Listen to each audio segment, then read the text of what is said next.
High court ரொம்ப கிளியராக தீர்ப்பு கொடுப்பாங்க. இது வந்து சட்டத்திற்கு புறமானதா இல்லையா அப்படின்ட்டு. சட்டங்கள் கொண்டு வந்திருக்காங்கன்னு சொன்னால் அதுக்குள்ளே இருக்கிற அந்த விதிமுறைப்படி தான் அவங்க வந்து நடக்கணும். ஆனால் இப்போ கூட இவங்க என்ன சொல்கிறாங்க, வக்ஃபு சட்ட திருத்தப்படி அந்த வக்ஃபு வாரிய சொத்துக்களெல்லாம் அபகரிக்கும் ஆபத்து ஏற்பட்டிருக்கிறது அப்படிங்கிறாங்க. அப்படிலாம் கிடையவே கிடையாது. இப்போ கேஸ் போடுறதுக்கு ஸ்டாலினுக்கு என்ன ப்ராப்ளம்? ஸ்டாலினுக்கு ப்ராப்ளம் என்ன அப்படின்னு கேட்டால், இதை பண்ணியாவது இஸ்லாமியர்களை நம்ம சைடில் தக்க வச்சுக்கலாமா அப்படின்ட்டு. இதில் என்ன ஆகிட்டு இருக்கு அப்படின்னா, இஸ்லாமியர்கள் நிறைய பேர் இந்த சட்டத்தை ஆதரிக்கிறாங்க. கருப்பு நாளே கிடையாது. கருப்பு நாள் வந்து அவருடைய கட்சி ஆட்சியில் இருக்கும்போது நரசிம்மராவ் 1995 கொண்டு வந்தது கருப்பு நாள். இது கொண்டு வந்தது சொல்லாதீங்க சார், ரொம்ப கோபம் வருது எனக்கு. நரசிம்மராவ் 2 மிகப்பெரிய துரோகம் பண்ணியிருக்கிறார். இஸ்லாமியர்கள் இந்த வக்ஃபு வாரியம் எப்போ வேணாலும் யாருடைய சொத்துக்களை வேணாலும் எங்கள் சொத்து என்று உரிமை கொண்டாட முடியுங்கிறதையும் மாத்திட்டாங்க. அயோக்கியத்தனம் இல்லையாது, அநியாயமா இல்லையா? இஸ்லாமியர்கள் மத்தியில் எக்கச்சக்கமான வரவேற்பு இருக்கு சார். இன்னைக்கு எல்லா இஸ்லாமியர்களும்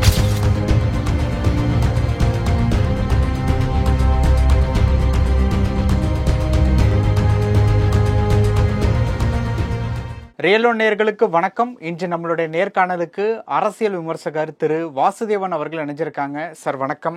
வணக்கம் தமிழ், எப்படி இருக்கீங்க? நல்லா இருக்கேன். வக்ஃபு சட்ட திருத்த மசோதா இன்னைக்கு வந்து பார்லிமெண்ட்ல வந்து நிறைவேற்றியிருக்காங்க. ஆதரவும் இருக்கு, எதிர்ப்பும் இருக்கு. இந்த வக்ஃபு சட்ட மசோதா அப்படின்னா என்ன, அதை பத்தி ஃபர்ஸ்ட் கொஞ்சம் சொல்லிடுங்களேன். நம்ம நாட்டில் வக்ஃபு வாரியம் அப்படின்னு ஒன்று இருக்கு. எல்லா மாநிலங்கள்லையும் வக்ஃபு வாரியம் அமைச்சிருக்கிறாங்க. 1920 இதை ஆரம்பிச்சிருந்தாங்க. இதனுடைய மெயின் காரணம் என்ன அப்படின்னா, பல்வேறு இஸ்லாமியர்களுடைய சொத்துக்கள் பராமரிக்கப்படாமல் இருக்கும்போது அதை பராமரிக்கிறதுக்காக ஏற்படுத்தப்பட்ட வாரியம் தான் இது. வக்ஃபு வாரியத்துக்குள்ளே ஒரு ப்ராப்பர்ட்டி வந்துருச்சு அப்படின்னு என்னால் மெயின்டைன் பண்ண முடியல, நான் அதை வக்ஃபு வாரியத்துக்கு எழுதி வைக்க முடியும்.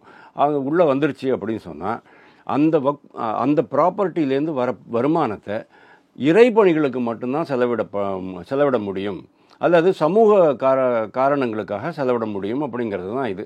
வக்ஃபு சொத்து அப்படின்னு சொன்னால் அது இறைவனுடைய சொத்து அப்படின்னு அர்த்தம். அதாவது இந்த ப்ராப்பர்ட்டி வேறு யாருக்கும் கிடையாது, இறைவனுடைய சொத்து அப்படிங்கிற மாதிரி தான் அர்த்தமானது. இது வந்து ஆங்கிலேயர்கள் காலத்துலேயும் ஆரம்பிச்சிருந்தாங்க. ஏன்னா நம்ம நாட்டில் இஸ்லாமியர்களுடைய ஆதிக்கம் ரொம்ப நாளாக இருந்தது. கிட்டத்தட்ட 700 வருடங்கள் முகலாய ஆதிக்கம் இருந்தது. அதுக்கப்புறமா 190 வருடங்கள் ஆங்கிலேய ஆதிக்கம் இருந்தது. அப்போது நிறையா மக்களை வந்து கன்வெர்ட் பண்ணி, அதாவது கத்தி முனையில் கன்வெர்ட் பண்ணி, இல்லைன்னா சிரசேதம் செய்து பெண்களை கூட்டிகிட்டு போகிறது, அந்த மாதிரி பல விஷயங்கள் பண்ணி மதமாற்றம் எல்லாம் பண்ணியிருந்தாங்க. அதனால் இஸ்லாமியர்களுடைய பெருக்கம் அதிகமாக இருந்தது இங்கே நாட்டில். மோரோவர் நம்ம நாடு ஒரு இஸ்லாமியர்களுடைய ஆதிக்கத்தில் இருந்தபோது அவங்க பல இடங்கள்லாம் அவங்களாம் சொத்தெல்லாம் வாங்கியிருந்தாங்க இல்லையா. அந்த சொத்துக்களெல்லாம் வந்து பராமரிக்கிறதுக்காக தான் ஒரு வாரியம் அப்படின்னு ஆரம்பிச்சிருந்தாங்க. இது சுதந்திரம் அடைந்த பிறகு என்ன ஆயிடுச்சு, எல்லா மாநிலங்களிலும் அவங்கவங்க வாரியங்கள் ஏற்படுத்த ஆரம்பித்தாங்க. தமிழ்நாட்டில் வக்ஃபு வாரியம் இருக்குது, உத்தரப்பிரதேசத்துலேயும் இருக்குது, எல்லா மாநிலங்கள்லேயும் இருக்குது, நார்த் ஈஸ்டில் கூட இருக்குது.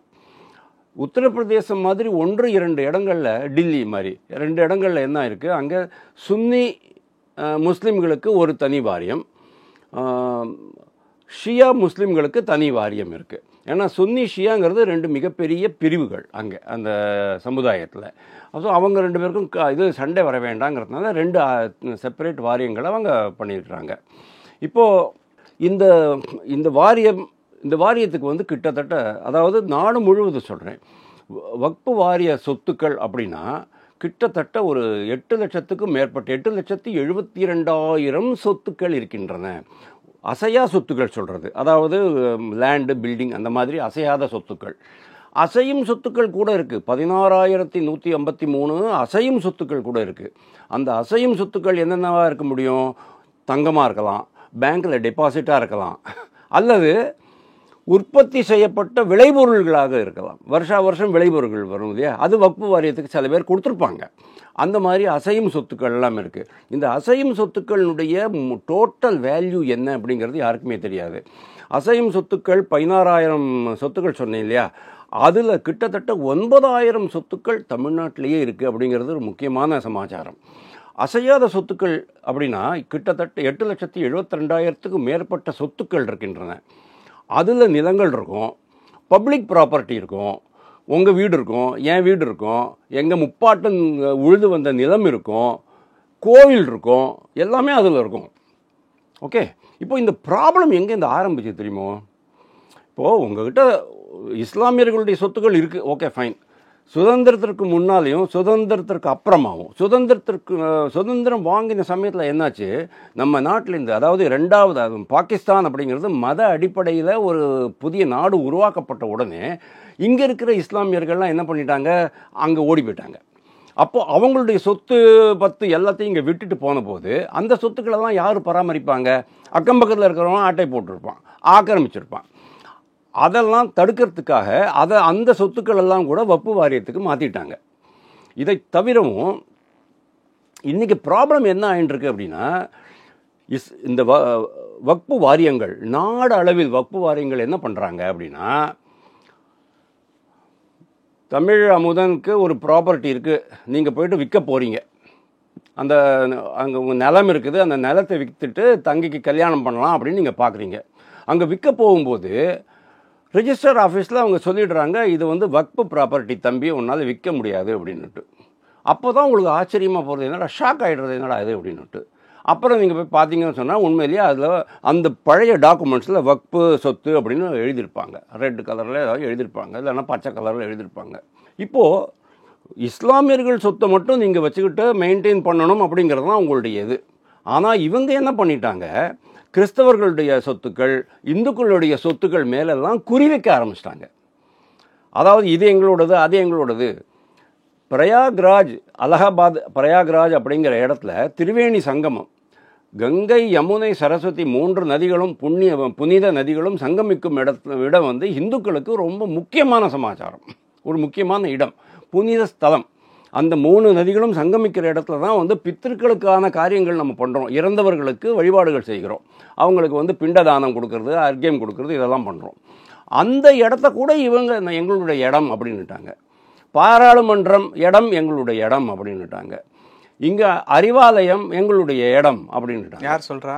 வக்ஃபு வாரியம் சொல்லுது. மவுண்ட் ரோடு முழுக்கவே எங்களுடைய இடம் தான் அப்படின்ட்டு ஆரம்பிச்சிட்டாங்க. இது ஆக்சுவலி 2023 தான் ஆரம்பிச்சது. 2022 எண்டு, 2023 ஆரம்பத்தில் எப்படி ஆரம்பிச்சது அப்படின்னு சொல்கிறேன். திருச்செந்துறை நாடு அளவில் முதல் முறையாக இது வெளியில் வெடிக்கிறதுக்கான காரணம், திருச்செந்துறை அப்படின்னு ஒரு சின்ன கிராமம். அது 16 கிலோமீட்டர் திருச்சியிலேருந்து குளித்தலை கரூர் போகிற வழியில் இருக்குது. லெஃப்ட் சைடில் கோவில் இருக்கும், ரோடை தொட்டா மாதிரி அந்த காம்பவுண்டில் கோவில் நீங்கள் பார்க்க முடியும். நான் போயிருக்கேன். அந்த கிராமத்தை சேர்ந்தவர் தன்னுடைய நிலத்தை விற்று மகளுக்கு கல்யாணம் பண்ணுறதுக்காக போகிறாரு. விற்க முடியல. அதுக்கப்புறமா தான் தெரிஞ்சது இது வக்ஃபு ப்ராப்பர்ட்டி. சரி, எதெல்லாம் வக்ஃபு ப்ராப்பர்ட்டி? இதுதான் என்னுடைய 6 தலைமுறையாக அவரை அதை யூஸ் பண்ணிகிட்டு இருக்காரு. அந்த நிலத்தை உழுதுகிட்டு இருக்காரு. அந்த விளைபொருள்களெல்லாம் அவர் தான் உபயோகித்து வச்சுட்ருக்காரு. திடீர்னு நீங்கள் எங்கள் ப்ராப்பர்ட்டின்னு சொன்னால் எப்படி? அப்புறமா அவங்க விசாரித்து பார்க்கும்போது தகவல்கள் கிடைக்குது. என்ன தகவல் தெரியுமா? அங்கே இருக்கிற சந்திரசேகர சுவாமி, அதாவது சிவன், அந்த கோவிலை சுற்றிய பகுதி, அந்த கிராமங்கள், சுற்றி இருக்கிற கிராமங்கள் எல்லாமே வக்ஃபு வாரியத்துக்கு சொந்தம் அப்படின்னு சொல்லிட்டாங்க. எப்படி ஒரு இந்து கோவில் வக்ஃபு வாரியத்துக்கு வரும்? ஜஸ்ட் யூஸ் யுவர் பிரெயின், உங்களுடைய மூளையை உபயோகித்து நீங்கள் பதில் சொல்லுங்கள். நீங்கள் எப்படி பண்ண முடியும்? பராந்தக சோழன் கட்டின கோவில் யாது? 1100 வருஷம் முன்னால் பராந்தக சோழன், கரிகால் சோழனுடைய அப்பாவோ தாத்தாவோ அவங்க கட்டின கோவில் இன்னைக்கு முஸ்லீம் ப்ராப்பர்ட்டி அப்படின்னு சொன்னால் யாருக்கு கோபம் வருமா வராதா? கொந்தளிப்பாங்களா மாட்டாங்களா? விஜயபுரா அப்படின்னு ஒரு இடம் கர்நாடகாவில், பீஜப்பூர் அப்படின்னு பழைய பேர். பீஜாப்பூரில் சுல்தான் இருந்தான். அந்த பீஜாப்பூர் ஏரியா ஒரு மிகப்பெரிய இஸ்லாமிய அரசனுடைய ஆதிக்கத்தில் இருந்தது. ரொம்ப பவர்ஃபுல் ஃபெலோ. அந்த பீஜாப்பூர் மற்ற இஸ்லாமிய மன்னர்களுக்கு வேறு இடத்துல படையெடுத்துட்டு போகணும், படையெடுத்துட்டு வெற்றி பெறணும்னு சொன்னோன்னா பீஜாப்பூர் சுல்தானை தான் உதவிக்கு கூப்பிடுவாங்க. எப்படி ஹைதராபாத்தில் ரசாக்கர்களுடைய உதவியை வச்சுக்கிட்டு மற்ற இடங்கள்லாம் இவங்க ஆக்கிரமிச்சாங்களோ, அதே மாதிரி பீஜாப்பூர் சுல்தான் ரொம்ப பவர்ஃபுல் ஃபெலோவாக இருந்தான். அவனை கூட்டிகிட்டு தான் நம்ம காளையார் கோவில், ஞாபகம் இருக்கு அவங்களுக்கு? காளையார் கோயில் சிவகங்கை சீமை வரைக்கும் அவங்க வந்திருந்தாங்க. இவ்வளோ பெரிய பகுதிகளில் இருக்கிற மன்னர்களெல்லாம் தோற்கடித்து இருக்கிற இடங்கள்லாம் அவங்க ஆக்குப்பை பண்ணிக்கிட்டாங்க. அதாவது தங்களுடைய ஆட்சிக்கு கீழே கொண்டு வந்துட்டு இருந்தாங்க. அந்த சின்ன மருது, பெரிய மருது, வேலு நாச்சியார் அவங்களுக்கு தான் தெரிஞ்சிருக்கும்னு நினைக்கிறேன். அவங்கெல்லாம் கூட அவங்க கூடலாம் போரிட்டு இருக்கிறாங்க. ஸோ அந்த பிஜாப்பூர் அப்படிங்கிற இடத்துல கிட்டத்தட்ட 400 ஏக்கர் நிலம் எங்களோடது அப்படின்னு சொல்கிறாங்க. இது மாதிரி நாடு அளவில் எக்கச்சக்கம். இப்போ இதில் கேரளாவில் முனம்பம் அப்படின்ட்டு ஒரு இடம், கொச்சி பக்கத்தில் முனம்பம் அப்படிங்கிற ஒரு ஊரில் 404 ஏக்கர் நிலம், கிட்டத்தட்ட 600 கிறிஸ்தவர்கள் அதை ரொம்ப வருஷமாக உழுது பயன்பாட்டுக்கு கொண்டு வந்துட்டுருக்குறாங்க. டைட்டில் டீடு எல்லாமே அவங்க பேரில் தான் இருக்குது. அதுவும் எங்களுடைய நிலம் அப்படின்னுட்டாங்க. அதாவது இப்போ என்ன ஆகிட்டு இருக்கு அப்படின்னா, வக்பு வாரியம் என்ன குறி வைக்கிறது அப்படின்னா, இந்த நாட்டின் பாரத நாட்டின் ஒட்டுமொத்த நிலப்பரப்பும் வக்பு வாரிய சொத்து. அப்படின்னா நீங்கள் எங்களுடைய நிலத்தை உழுதுகிட்டு இருக்கீங்க, எங்களுக்கு கப்பம் கட்டுங்க. எங்களுடைய நிலத்துக்கு மேலே நீங்கள் வீடு கட்டிகிட்டு இருக்கீங்க, எனக்கு பணம் கொடுங்க, மாத வாடகை கொடுங்க. அந்த அளவுக்கு அவங்க போயிட்டாங்க. அதாவது ஒட்டுமொத்த இந்தியாவும் இஸ்லாமிய சொத்து அப்படிங்கிற அளவுக்கு அவங்க இன்னும் கொஞ்சம் விட்டுருந்தீங்கன்னு சொன்னால் அடுத்த வருஷத்தில் ஒட்டுமொத்த நிலத்துக்கும் அவங்க உரிமை கொண்டாட ஆரம்பிச்சிருப்பாங்க. அதுதான் இது ரொம்ப பெரிய விஷயமா வெடிக்க ஆரம்பிச்சது. மத்திய அரசு உடனே உள்ள வக்பு வாரிய சட்டத்தை திருத்துவோம் அப்படின்னு சொன்னாங்க. இப்போது இந்த வக்பு வாரிய சட்ட மசோதாவுக்கு தீர்மானம் நிறைவேற்றப்பட்டதற்கு எதிராக திமுகவினுடைய தலைவர் முதல்வர் ஸ்டாலின் அவர்கள் இன்னைக்கு சட்டமன்றத்தில் ஹைகோர்ட்டில் இது ரிலேட்டபிளாக கேஸ் போடுவோம் அப்படின்ட்டு சொல்லியிருக்காரு. அதை எப்படி பார்க்கறது ஒன்றுமே இல்லை. ஹைகோர்ட்டு ரொம்ப கிளியராக தீர்ப்பு கொடுப்பாங்க, இது சட்டத்திற்கு புறம்பானதா இல்லையா அப்படின்ட்டு. வக்பு வாரியம் அப்படிங்கிறது நம்ம நாடு சுதந்திர நாடான பிறகு அது வக்பு வாரிய சட்டங்கள் அப்படின்னு ஒன்று கொண்டு வந்திருந்தாங்க. சட்டங்கள் கொண்டு வந்திருக்காங்கன்னு சொன்னால் அதுக்குள்ளே இருக்கிற அந்த விதிமுறைப்படி தான் அவங்க நடக்கணும். ஆனால் இப்போ கூட இவங்க என்ன சொல்கிறாங்க, வக்பு சட்ட திருத்தப்படி அந்த வக்பு வாரிய சொத்துக்களெல்லாம் அபகரிக்கும் ஆபத்து ஏற்பட்டிருக்கிறது அப்படிங்கிறாங்க. அப்படிலாம் கிடையவே கிடையாது. இந்த சட்டம் இப்போ கூட சொல்லுது, வக்பு வாரிய சொத்துக்கள் நீங்களே வச்சுக்கோங்க, இஸ்லாமியர்களே வச்சுக்கோங்க, இஸ்லாமிய சொத்துக்களை இஸ்லாமியர்களே வச்சுக்கிட்டோம், அது கைமாற போகிறது கிடையாது. ஆனால் கவர்மெண்ட் பில்டிங்ஸ் எல்லாம் இருக்குது இல்லையா, கவர்மெண்ட் சொத்துக்கள்லாம் இருக்குது இல்லையா, அதாவது 2013 மன்மோகன் சிங் அரசு காலத்தில் 2014 எலெக்ஷன் வருது இல்லையா, 2013 அந்த எலெக்ஷன் எப்படி ஜெயிக்கிறது, இஸ்லாமியர்களுடைய வாக்குகளை அள்ளணும், என்னடா பண்ணலாம் அப்படின்னு பார்த்தாங்க. டெல்லியை சுற்றி இருக்கிற 123 பெரிய பெரிய சொத்துக்களை உடனே அப்படியே வக்பு வாரியத்துக்கு மாற்றிட்டாங்க. அவ்வளோ நாள் அந்த சொத்து யார் பேரில் இருந்தது, யாருடைய ஆதிக்கத்தில் இருந்தது? பிளானிங் அண்ட் டெவலப்மெண்ட் டிபார்ட்மெண்ட்டு மத்திய அரசு, ரெண்டாவது டெல்லி முனிசிபல் கார்பரேஷன், அவங்க 2 பேரில் தான் அவங்க 2 பேர் தான் அந்த சொத்துக்களை மெயின்டைன் பண்ணிக்கிட்டு இருந்தாங்க. அது பப்ளிக் ப்ராப்பர்ட்டி. ஓகே, சுதந்திர நாடுன்னு வந்த பிறகு எங்கெங்கெல்லாம் புறம்போக்கு நிலம் அப்படின்னு சொல்லுவீங்க, அரசு நிலம் அப்படின்னு சொல்லுவீங்க. ஒரு காலத்தில் என்டையர் கண்ட்ரியில் நம்ம நாட்டில் மிகப்பெரிய பகுதி இஸ்லாமியர்களுடைய ஆதிக்கத்தில் தான் இருந்தது. அப்படிங்கிறதுனால இன்னைக்கு நீங்கள் அதை கிளைம் பண்ண முடியுமா, இதெல்லாமே எங்களுடைய சொத்து அப்படின்ட்டு? இப்போ கேஸ் போடுறதுக்கு ஸ்டாலினுக்கு என்ன ப்ராப்ளம்? ஸ்டாலினுக்கு ப்ராப்ளம் என்ன அப்படின்னு கேட்டால், இதை பண்ணியாவது இஸ்லாமியர்களை நம்ம சைடில் தக்க வச்சுக்கலாமா அப்படின்ட்டு. இதில் என்ன ஆகிட்டு இருக்கு அப்படின்னா, இஸ்லாமியர்கள் நிறையா பேர் இந்த சட்டத்தை ஆதரிக்கிறாங்க. ஒரே ஒரு சின்ன எக்ஸாம்பிள் சொல்கிறேன். இது நம்ம நேயர்களுக்கு ரொம்ப முக்கியமான சமாச்சாரம், இது அவர்களை சென்று அடைய வேண்டும். பெரம்பலூர் ஜில்லா மாவட்டம், அதில் வி களத்தூர் அப்படின்னு ஒரு இடம் இருக்குது. அந்த ஊரில் ஒரு மசூதி இருக்குது, அந்த பள்ளிவாசல் இருக்குது. அந்த பள்ளிவாசல் ஜமாத்காரங்க என்ன பண்ணுறாங்க, பக்கத்தில் இருக்கிற ஒரு 6000 ஸ்கொயர் ஃபீட்டாக எவ்வளவோ அந்த ஏரியாவை ஆக்கிரமிச்சிடுறாங்க. நீ எப்படி இதை ஆக்கிரமிச்சுன்னு சொல்லிட்டு அங்கே இருக்கிற இஸ்லாமியர்களே அவங்களுக்கு எதிராக கேஸ் போட்டிருக்கிறாங்க. ஓகே, அதுக்கப்புறமா அந்த ஜமாத்துக்கு ஒரு வக்பு ப்ராப்பர்ட்டி நிறையா இருக்குது. அதாவது பெரம்பலூர் சுற்றி இடம், வி களத்தூர் சுற்றி இருக்கிற இடங்கள்லாம் நிறையா ப்ராப்பர்ட்டிஸ் இருக்குது. அந்த சொத்துக்களெல்லாம் யார் யாருக்கோ குத்தகை விட்டு சம்பாதிக்கிறாங்க. எவ்வளவு சம்பாதிச்சிருக்கீங்க, எவ்வளவு வரவு வந்திருக்கு, எதுக்காக இதெல்லாம் செலவு பண்ணுறீங்க? ஏன்னா வக்பு ப்ராப்பர்ட்டி வர வருமானத்தை உங்களுக்கு வக்பு சட்டப்படி தான் செலவு பண்ணணும். அதுக்கெல்லாம் எந்த விதமான கணக்கு வழக்கமே இல்லை அப்படின்ட்டு ஒரு 6 பேர் என்ன பண்ணிட்டாங்க, இஸ்லாமிய சமுதாயத்தை சேர்ந்தவர்கள் கோர்ட்டுக்கு போயிட்டாங்க. கோர்ட்டுக்கு நீங்கள் போக முடியாது. ஏன்னா வக்பு சட்டப்படி இப்போ நீங்கள் தவறு பண்ணுறீங்கன்னு வச்சுங்களேன், நான் உங்கள்கிட்ட முறையிடுறேன், அதுக்கு நீங்கள் தான் தீர்ப்பும் சொல்லணும். இந்த மாதிரி எங்கேயாவது ஒரு நீதி பரிபாலன முறை நீங்கள் பார்த்துருக்கீங்களா உலகத்தில்? அதாவது ஒருத்தன் வெட்டி சாய்க்கிறான் வச்சுங்க, அதாவது கசாப்பு கடைக்காரங்கிட்டே போயிட்டு ஆடு வந்து நியாயம் கேட்ட மாதிரி, அந்த மாதிரி தான். இந்த மாதிரியான ஒரு அமைப்பு, ஒரு நீதி பரிபாலன முறை அல்லது ஒரு நீதி அமைப்பு நீங்கள் பார்த்துருக்கவே முடியும். உலகத்தில் எங்கேயுமே கிடையாது. அதாவது பேசிக் காமன் சென்ஸே இல்லாத ஒரு அமைப்பு இது அப்படின்னு நம்ம சொல்கிறோம். ஸோ அவங்க என்ன பண்ணுறாங்க, வக்ஃபு வாரியத்துக்கு லெட்டர் போடுறாங்க. கூடவே சென்ட்ரல் கமிட்டி ஒன்று இருக்கும் இல்லையா, அதாவது இந்த மாநில வக்ஃபு வாரியங்களின் தலைமை செயலகமும் ஒன்று இருக்குது இல்லையா டெல்லியில், அவங்களுக்கு போடுறாங்க. அவங்க உடனே வந்து இவங்களுக்கு லெட்டர் எழுதி கேட்குறாங்க, என்னப்பா இது அப்படின்ட்டு. இன்னைக்கு வரைக்கும் யாரும் ஒன்றும் பண்ணலை. ராகுல் காந்தி அவர்கள் சொல்ல ஒரு விஷயம் வந்து, ஜனநாயகத்தில் இந்த நாள் வந்து ஒரு கருப்பு நாள் அப்படின்ட்டு. ஏன் முதல்வர் அவர்களே வந்து கருப்பு பேட்ச் அடிச்சுட்டு தான் சட்டமன்றத்துக்கே வந்திருக்காங்க. கருப்பு நாளே கிடையாது. கருப்பு நாள் வந்து அவருடைய கட்சி ஆட்சியில் இருக்கும்போது நரசிம்மராவ் 1995 கொண்டு வந்தது கருப்பு நாள். இது கொண்டு வந்தது சார், சொல்லாதீங்க சார், ரொம்ப கோபம் வருது எனக்கு. நரசிம்மராவ் 2 மிகப்பெரிய துரோகம் பண்ணியிருக்கிறாரு.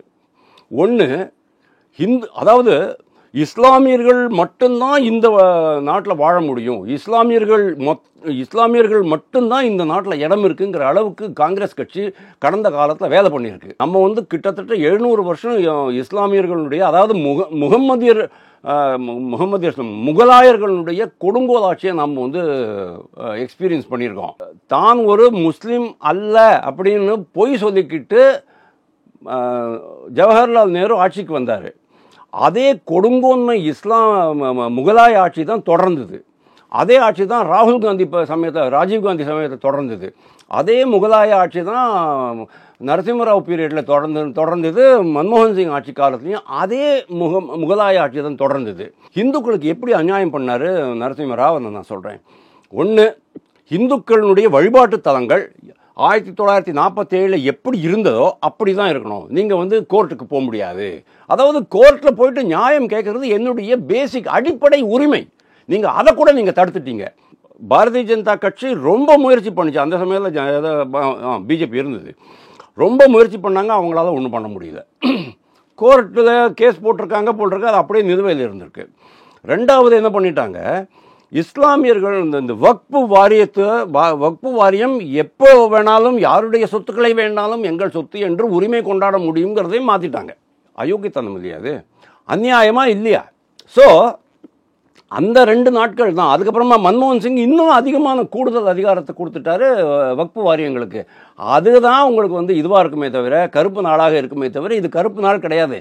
இஸ்லாமியர்கள் மத்தியில் எக்கச்சக்கமான வரவேற்பு இருக்குது சார். இன்னைக்கு எல்லா இஸ்லாமியர்களுக்கும் பயங்கரமான வைத்தறிச்சல். நான் வீக்களத்தில் ஒரு கதை சொன்னேன் இல்லையா, அந்த இஸ்லாமியர்களை ஜமாத்தில் என்ன சொல்லிட்டாங்க தெரியுமா, அவங்க கூட யாரும் சேரக்கூடாது, அவங்க கடையில் பொருள் வாங்கக்கூடாது, அவங்களுக்கு எதையும் நீங்கள் விற்கக்கூடாது, அவங்க கூட நீங்கள் பேசக்கூடாதுன்னு சொல்லிட்டு தீண்டாமை பண்ணிட்டாங்க. அவங்க தீண்டாமைங்கிறது நம்ம நாட்டில் ஒழிக்கப்பட்டிருக்கு.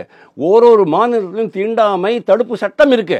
அப்படி இருக்கும்போது ஒரு இஸ்லாமிய ஜமாத்து தீண்டாமை பாராட்டுவதை மு.க. ஸ்டாலின் ஆதரிக்கிறாரா? அப்போ இஸ்லாமியர்கள் எல்லாருமே இந்த சட்டத்தை பொறுத்த வரைக்கும் ரொம்ப மகிழ்ச்சியாக இருக்கிறாங்க. எப்படி முத்தலாக் சட்டத்திற்கு எதிர்ப்பு இருந்தது, ஆனால் சப்சிக்வெண்ட்லி என்ன ஆயிடுச்சு, முத்தலாக் வந்த பிறகு பெண்களுடைய ஆதரவு பாஜகவுக்கு மாறிடுச்சு. அதே மாதிரி இன்னைக்கு இந்த மோசடி நடக்கிற, அதாவது நாடளவில் எக்கச்சக்கம் இந்து அறநிலையத்துறையை விட மோசமான மோசடிகள் அங்கே நடந்துக்கிட்டு இருக்கு. ஓகே, வக்ஃபு வாரியங்களில் நடந்துகிட்டு இருக்கு. 8 லட்சத்துக்கு மேலே சொத்துக்கள் இருக்கு, 9 லட்சத்துக்கு மேலே ஏக்கர் நிலம் இருக்கு, அப்புறம் அசையும் சொத்துக்கள் இருக்கு. அப்படிங்கும்போது எவ்வளவு அவங்க வந்து முறைகேடுகள் பண்ண முடியுங்கிறது நீங்கள் பாருங்க. யாருடைய சொத்து எவனோ அனுபவிச்சுக்கிட்டு இருக்கான். அந்த நிலையை மாற்றிட்டாங்க, நரேந்திர மோடி மாற்றிட்டான்னு சொல்லிட்டு நேற்றுக்கு நாடு முழுவதும் பல்வேறு இடங்களில் நரேந்திர மோடியோடைய புகைப்படத்தை வச்சுக்கிட்டு முஸ்லீம்கள் கொண்டாடிக்கிட்டு இருந்தாங்க. அந்த பயம்தான் இன்னைக்கு மு.க. ஸ்டாலினுக்கும் ராகுல் காந்திக்கும் நடந்துக்கிட்டு இருக்கு. மஹுவா மொய்த்ராக்கும் அதுதான் நடந்துகிட்டு இருக்கு. அந்த பயத்தில் தான் அவங்க வந்து கோர்ட்டுக்கு போகிறோம் சொல்கிறாங்க. ஆனால் கோர்ட்டில் போனீங்கன்னா கரெக்டாக தீர்ப்பு கரெக்டாக தான் வரும். அதாவது இது சரிதான் அப்படிங்கிற மாதிரி தான் அவங்க தீர்ப்பு கொடுக்கும். ஸ்டாலினுக்கு அந்த கேஸ் வந்து தோல்வியில் தான் முடியும். கண்டிப்பாக தோல்வி தான். பல விஷயங்கள் பகிர்ந்துக்கிட்டீங்க. நேரத்துக்கு ரொம்ப நன்றி.